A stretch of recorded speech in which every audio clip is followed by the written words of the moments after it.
Use deep confident. महाराष्ट्राच्या कानाकोपऱ्यातील प्रत्येक घडामोडींचं अचूक आणि निर्भीड प्रतिबिंब. ताज्या राजकारणाच्या बातम्या, शिक्षणातील बदल, गुन्हेगारीवर करडी नजर. सत्य, वेग आणि विश्वास यांचा संगम म्हणजे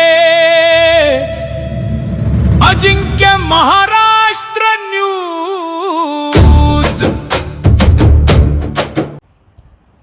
शेतातील हातभट्टीचा दारू अड्डा उद्ध्वस्त. पोलीस निरीक्षक देविदास चोपडे उतरले मैदानात. श्री क्षेत्र माहूर तालुका प्रतिनिधी शेख रफिक गाईड माहूरगड.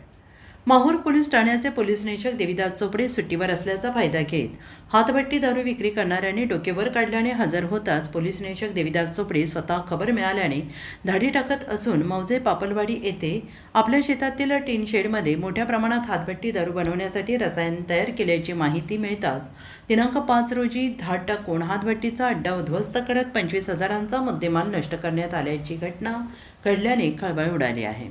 नांदेड जिल्ह्यासह माहूर तालुक्यात रोजगाराचा अभाव तसेच व्यसनाधीनता वाढल्याने नागरिकांसह युवक वर्ग हातभट्टी दारूचा आधार घेत आपले व्यसनाची सवय कायम ठेवत असल्याने अनेक घरात भांडणे वाढत असून महिला मुलांना सोडून आपल्या माहेरी जाण्याचे प्रकार वाढत आहेत. त्यामुळे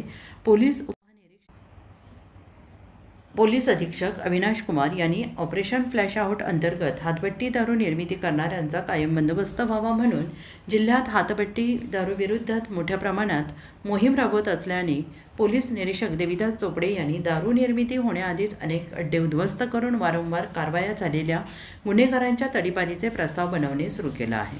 दिनांक 5 रोजी खबर मिळताच मौजे पापलवाडी येथील शेतातील गोठ्यात पोलीस निरीक्षक Devidas Chopde, police head constable Dnyanoba Khandade, police head constable Gopanwad यांच्यासह कर्मचाऱ्यांनी धाड टाकून 5 टक्क्यात बनवलेले रसायन मोहफूल किंमत 25,000 नष्ट करून एकाविरुद्ध गुन्हा दाखल केल्याने हातभट्टी दारू विक्री करणाऱ्यांचे धाबे दणाणले असून तालुक्यातील कुठल्याही गावात अशा प्रकारचे काम करणाऱ्यांची माहिती देण्याचे आवाहन पोलीस निरीक्षक देविदास चोपडे यांनी केले आहे.